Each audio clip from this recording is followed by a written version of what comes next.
ഒരു ചെറുഭാഗം മാത്രമേ മുഹമ്മദ് റസൂലുള്ളാഹി സ്വല്ലല്ലാഹു അലൈഹി വസല്ലമ തങ്ങൾക്ക് പോലും അള്ളാഹു വ്യക്തമാക്കി കൊടുത്തിട്ടുള്ളൂ. അത് ഒരു കടലിലിട്ടിട്ട് 1000 തവണ മഴ പെയ്തിട്ട് അതിൽ നിന്നൊരറ്റത്ത് പറ്റിയ പൊടിയിൽ പറ്റിപ്പിടിച്ചു കിടക്കുന്ന ഒരു ബിന്ദു പോലെ മാത്രമേ റബ്ബിനെ പറ്റി മറ്റുള്ളവർക്ക് ആർക്കെങ്കിലും മനസ്സിലാക്കാൻ സാധിക്കൂ.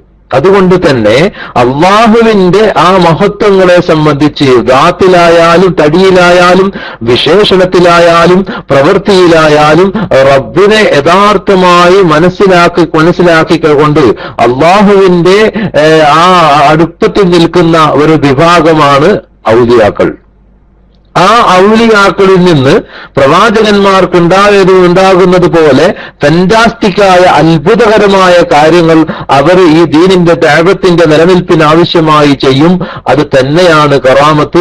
പൂർവികന്മാരായ പ്രവാചകന്മാർക്കുണ്ടായ അതേ കാര്യങ്ങൾക്ക് പറയുന്നത് മുഅ്ജിസത്താണെങ്കിൽ അള്ളാഹുവിന്റെ ഔലിയാക്കന്മാർ അത്ഭുതം കാണിക്കുന്നതൊക്കെ അള്ളാഹു അത് കറാമത്ത് കൊണ്ട് മാത്രമാണ്. അപ്പോ എന്റെ പ്രിയപ്പെട്ടവർ മനസ്സിലാക്കുക, ഈ 2 ഔലിയ എന്നൊരു വിഭാഗത്തെ അല്ലാഹു തആല വേറെ ഏതെങ്കിലും രാജ്യത്തിൽ ഇങ്ങോട്ടേക്ക് ഇറക്കുമതി ചെയ്യുന്നതല്ല, അല്ലെങ്കിൽ ഏതെങ്കിലും ഒരു പ്രത്യേകമായ വിഭാഗത്തിന് മാത്രം കൊടുക്കാൻ പറ്റുന്നതും അല്ല ഔലിയ എന്നുള്ള പദവി. അത് ഏതൊരാൾക്കും അതിന്റെ വഴിയിൽ ശ്രമിച്ചാൽ എത്താനാവുന്നതേ ഉള്ളൂ. മനസ്സിലാക്കുക. പിന്നെ ഒരു വിഭാഗം മാത്രം അങ്ങനെ ചില ധാരണ മനസ്സിലാക്കണം. എന്താ പണ്ട് പല സ്വഭാവത്തെ സഹോദരിമാർ ഉസ്താദുമാർ കൈയൊക്കെ ഉസ്താദിന്റെ കൈയൊക്കെ താഴ്ത്തി തലമറിച്ച് പോകുന്ന ആളെ കാണുമ്പോ ഒന്ന് മറിഞ്ഞ് അങ്ങോട്ടേക്ക് നിന്നു. പോസ്റ്റ്മാനോ ഗ്യാസിന്റെ ആളോ വരുമ്പോ ശരീരത്തിന്റെ ഭാഗങ്ങളൊക്കെ നീക്കി വന്നുകൊണ്ട് അവിടെ നിന്നുകൊണ്ട് അവരോട് സംസാരിക്കുക. എന്നാൽ ഈ ഉസ്താദുമാർക്ക് വേറെ തന്നെ എന്തോ ഒരു പ്രത്യേകത എന്താ? അന്യപുരുഷന്മാരെ തൊട്ട് മറിഞ്ഞു നിൽക്കണം എന്ന് പറയുമ്പോൾ ഉസ്താദുമാരുടെ മുന്നിൽ മാത്രമാണ് മറിഞ്ഞു നിൽക്കേണ്ടത്.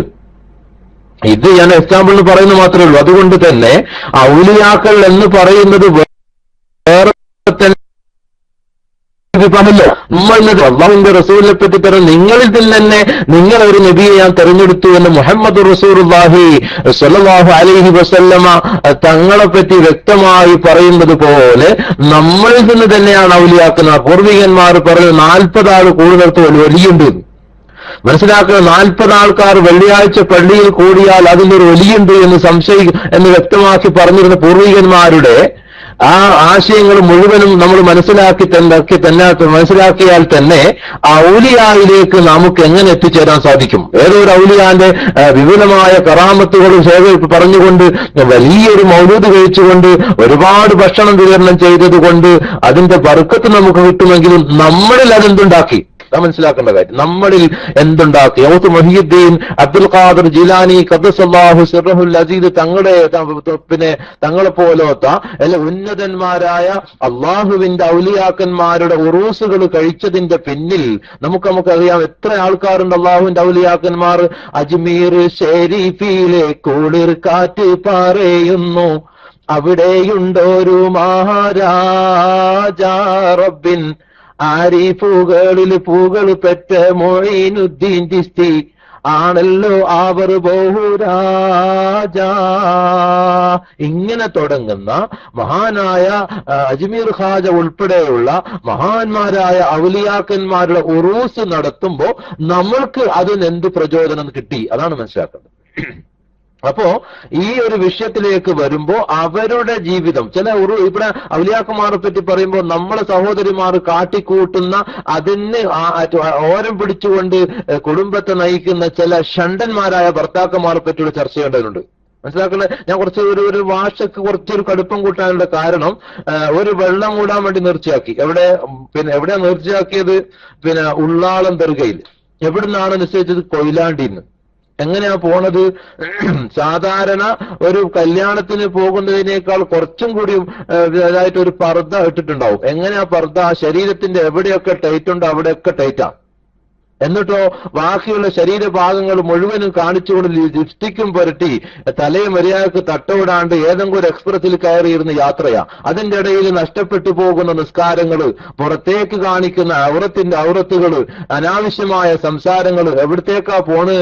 ഔലിയാവിന്റെ അടുത്തേക്ക്. എവിടത്തേക്ക്? ഉള്ളാളത്തേക്ക്. ഉള്ളയാളും അവിടെ എത്തുമ്പോ ഇല്ലാണ്ടാവും. നിങ്ങളവിടെ ഉണ്ടാവുമ്പോ നമ്മളെപ്പോലത്തെ ആള് പോകുമ്പോ അവിടെ ഉള്ള ആളും ഇല്ലാതാകും. കാരണം ഈ പാവത്തിനെ കാണാൻ കഴിയില്ല എന്ന് വിചാരിച്ചിട്ട്. അവരെ മക്കത്ത് പോയിട്ട് ഉംറ ചെയ്തിട്ട് വരുന്നുണ്ടാവും. അതുകൊണ്ട് തന്നെ ആ മഹാദുരന്തത്തിലേക്ക് പിടിച്ചു കൊടുക്കുന്ന ഭർത്താവ് ഔലിയാക്കിന്റെ അടുത്ത് പോകുമ്പോഴാലും, കല്യാണത്തിന് പോകുമ്പോഴാലും, ഷോപ്പിങ്ങിന് പോകുമ്പോഴാലും, മറ്റേതർത്ഥത്തിന് പോകുമ്പോഴാലും പെണ്ണിനെ കൊണ്ടുപോകുന്നത് പോലെ കൊണ്ടുപോകാതിരിക്കുകയും, അല്ലെങ്കിൽ നിസ്കാരം ഖളാ ആക്കിയിട്ടും അനുബന്ധമായ ഫർളുകൾ നഷ്ടപ്പെടുത്തിക്കൊണ്ടാണ് നീ നിന്റെ സിയാറത്ത് യാത്ര, അല്ലെങ്കിൽ സിയാറത്ത് യാത്ര കുമരകത്തേക്ക് പോലെ ആ ഒരു അവസ്ഥയായിട്ടുള്ളതെന്ന്. അതുകൊണ്ട് എന്റെ പ്രിയപ്പെട്ടവർ മനസ്സിലാക്കുക, ഔലിയാക്കളെ ശാപം കിട്ടുന്ന ഒരു യാത്ര നമ്മുടെ ഈ യാത്ര കൊണ്ടില്ലാതിരിക്കുക. പണ്ടൊരാൾ പറഞ്ഞു, ഒരു റൂസിന് പോയിട്ട് എന്റെ മോള് വടക്കായത്. എന്താ കാരണം? അതിന് പേക്കൂത്തുകളാണ്. പേക്കൂത്തുകൾ എന്ന് മനസ്സിലാക്കേണ്ട കാര്യം എന്താ? എല്ലാ ചന്തകളും, എല്ലാ ഹൈവ കച്ചവടങ്ങളും, എല്ലാ സർക്കസുകളും, എല്ലാ മാജിക്കുകളും പൊടിക്കാണ് ഔലിയാന്റെ മുറ്റത്ത്. അവർ പ്രതികരിക്കാതെ എന്തുകൊണ്ടാ? അവർക്ക് ക്ഷമയുള്ളത് കൊണ്ട്. പക്ഷേ പ്രവർത്തിക്കുന്നവരെ നിങ്ങൾ ചോദ്യം ചെയ്യപ്പെടുന്ന ഒരു അവസ്ഥ വരും. എന്ത് സംഘടനയുടെ ആൾക്കാരായാലും ശ്രദ്ധിക്കേണ്ട വളരെ പ്രധാനപ്പെട്ട ഒരു കാര്യമാണ്. അവിടെ നഷ്ടപ്പെടും. ഒന്നും നടത്തിയിട്ടില്ലെങ്കിൽ നടത്തിയിട്ടില്ല എന്നേ ഉള്ളൂ. നടത്തുമ്പോ ആഭാസ രൂപത്തിലായെങ്കിൽ റബ്ബിന്റെ മുന്നിൽ സമാധാനം പറയേണ്ടി വരും. അതുകൊണ്ട് അങ്ങനെയൊന്നല്ല ആൾബലം ഉണ്ടാക്കേണ്ടത്. നമ്മളെ ശക്തി അറിയിക്കാൻ അങ്ങനെ ആവശ്യമൊന്നുമില്ല. അവർ കിടന്നുറങ്ങുന്നത് തന്നെ മഹാശക്തിയാ. പിന്നെ ഉറൂസിന്റെ പേരിൽ 4 ചിക്കിളി കിട്ടാൻ വേണ്ടി വലിയ ദൗലത്ത്, പരിശുദ്ധ ദീനിന്റെ ദൗലത്തും ഹുർമത്തും കാറ്റിൽ പകർത്തിക്കൊണ്ട് ആരെങ്കിലും ഒരു ചന്ദനക്കുടത്തിന് വേണ്ടിയോ ഇസ്ലാമിലില്ലാത്ത അനാചാരത്തിന് വേണ്ടിയോ പിടിച്ചു കൊടുത്തിട്ടുണ്ടെങ്കിൽ നാളെ റബ്ബിന്റെ മുന്നിൽ കൈകെട്ടി സമാധാനം പറയേണ്ടി വരും എന്ന കാര്യം മനസ്സിലാക്കിയിട്ട് അവിടെ ഒരു സംഘടനന്റെ വിഷയം വരുന്നില്ല, ഏതെങ്കിലും സമസ്തന്റെ വിഷയം വരുന്നില്ല, ഇന്ന സമസ്തക്ക് ഇന്ന എഴുതുണ്ട് എന്നുള്ള അർത്ഥമൊന്നുമല്ല വരുന്നത്. റബ്ബിന്റെ മുന്നിൽ കരിമരുന്ന് പൊട്ടിക്കുകയാണ്. ഇവിടെ മക്കാമിന്റെ മുന്നിൽ എന്തിനാ എന്ന് ചോദിച്ചാൽ പറയും അടുത്ത അന്തരീക്ഷം ശുദ്ധിയാക്കാൻ വേണ്ടിയിട്ടും. മനസ്സിലാക്കുക, റബ്ബിന്റെ മുന്നിൽ സമാധാനം പറയേണ്ടി വരും. അല്ലാഹു റബ്ബുൽ ഇസ്സത്ത് വിചാരണ ചെയ്യപ്പെടുന്ന ഒരു ദിവസം നമുക്ക് വരാൻ വേണ്ടി പോകുന്നുണ്ട്. അതുകൊണ്ട് മനസ്സിലാക്കുക. പിന്നെന്തേ പ്രതികരിക്കാത്തത്? അവർ പ്രതികരിക്കാതെ അവർ ക്ഷമയുള്ളവരാ. അവർ മനസ്സാ വാച കർമ്മണ സമുദായത്തിന് നഷ്ടം വരുന്നൊരു കാര്യം ചെയ്യുമ്പോൾ അതിൽ മറ്റുള്ളവരും പെട്ടുപോകുമല്ലോ എന്ന് വിചാരിച്ചിട്ടാ ഔലിയാക്കന്മാർ പ്രതികരിക്കാതെ. അവർക്ക് ശക്തിയില്ലാതെ കൊണ്ടല്ല. അതുകൊണ്ട് സ്വയം ഔലിയാവാൻ നമുക്ക് സാധിക്കുമോ? അതിനെപ്പറ്റി ശ്രദ്ധിച്ചോ? അല്ലാണ്ട് ഓരോ ബ്രാഞ്ചാന്തരം പോകുന്നതിനേക്കാൾ ഉപരി നമുക്ക് ഔലിയാവാൻ പറ്റൂലേ? എന്തുകൊണ്ട് പറ്റില്ല? അതുകൊണ്ട് മനസ്സിലാക്കുക. അതിന്റെ വളരെ സിമ്പിളായ ചില കാര്യങ്ങൾ ഈ സമയം ഉപയോഗപ്പെടുത്താൻ വേണ്ടി ശ്രദ്ധിക്കുന്നു. അതുകൊണ്ട് ആദ്യമായി ആ വഴിയിലേക്ക് നാം തിരിയുമ്പോൾ ആദ്യം ശ്രദ്ധിക്കേണ്ടത് 4 കടമ്പകൾ കടന്നാൽ നമ്മൾ ഔലിയാണ്. 4 കടമ്പ, അത് വളരെ നിസ്സാരമാണ്. ആദ്യമായി കൊണ്ട് തന്നെ ശരീഅത്തിൽ അധിഷ്ഠിതമായ ജീവിതം നയിക്കുക. എന്റെ പ്രിയപ്പെട്ടവർ മനസ്സിലാക്കുന്നുണ്ടാവുമല്ലോ. നിങ്ങൾ അഭിപ്രായങ്ങളൊക്കെ ടെസ്റ്റ് അടിച്ചു വിടാം. കാരണം മനസ്സിലാക്കേണ്ട കാര്യം, പിന്നെ ശരീഅത്ത് വളരെ പ്രധാനമായിക്കൊണ്ട് പണ്ടൊരാൾ ദേരയിലേക്ക് പോകാൻ വേണ്ടി ബസ് കയറി. ദേരയിൽ പോകാൻ വേണ്ടി ബസ് കയറിയിട്ട് അയാൾ ദ്വാരക്ക, ബർദുബയിൽ പോകുന്ന ബസ്സിൽ കയറിയിട്ട് ഇരുന്നിട്ട് ദ്വാരക്ക, പഠിച്ചോനെ നീ എന്നെ ദേരയിലെത്തിക്കണേ. ഇവൻ ഖിയാമത്ത് നാളെ 1-ാം തീയതി വരെ ദുആ ചെയ്താലും അവിടെ എത്തുമോ? ഇവന്റെ റൂട്ട് വേറെ, ഇവന്റെ പ്രാർത്ഥന വേറെ. ആ ഒരർത്ഥത്തിൽ ഒരാൾ ശരീഅത്ത് ജീവിതം നയിച്ചാൽ അവന്റെ ബാക്കിയുള്ള കാര്യങ്ങളെല്ലാം അവനെ തൊട്ട് ഓടുമറിയും.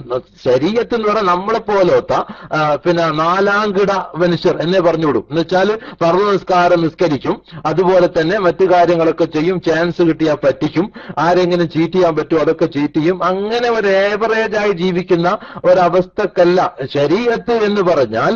യഥാർത്ഥമായി ഫർള് നിസ്കാരം, ഇസ്ലാമിന്റെ 5 മഹാ നിയമങ്ങളുണ്ട്. ഫർദ് എന്ന് വെച്ചാൽ പ്രവർത്തിച്ചാൽ കൂലിയുണ്ട്, ഉപേക്ഷിച്ചാൽ ശിക്ഷയുണ്ട്. ഹറാം എന്ന് പറഞ്ഞാൽ പ്രവർത്തിച്ചാൽ ശിക്ഷയുണ്ട്, ഉപേക്ഷിച്ചാൽ കൂലിയുണ്ട്. സുന്നത്ത് എന്ന് വെച്ചാൽ നമ്മൾ പ്രവർത്തിച്ചാൽ കൂലിയുണ്ട്, ഉപേക്ഷിച്ചാൽ ശിക്ഷയില്ല. കറാഹത്ത് എന്ന് വെച്ചാൽ ജീവിതത്തിൽ പ്രവർത്തിച്ചാൽ ശിക്ഷയില്ല, ഉപേക്ഷിച്ചാൽ കൂലിയുണ്ട്. ഹലാൽ എന്ന് പറഞ്ഞാൽ പ്രവർത്തിച്ചാലും പ്രവർത്തിച്ചില്ലെങ്കിലും കൂലിയോ ശിക്ഷയില്ലാതെ. ഇങ്ങനെ 5 വിധിവിലക്കുകളുണ്ട്.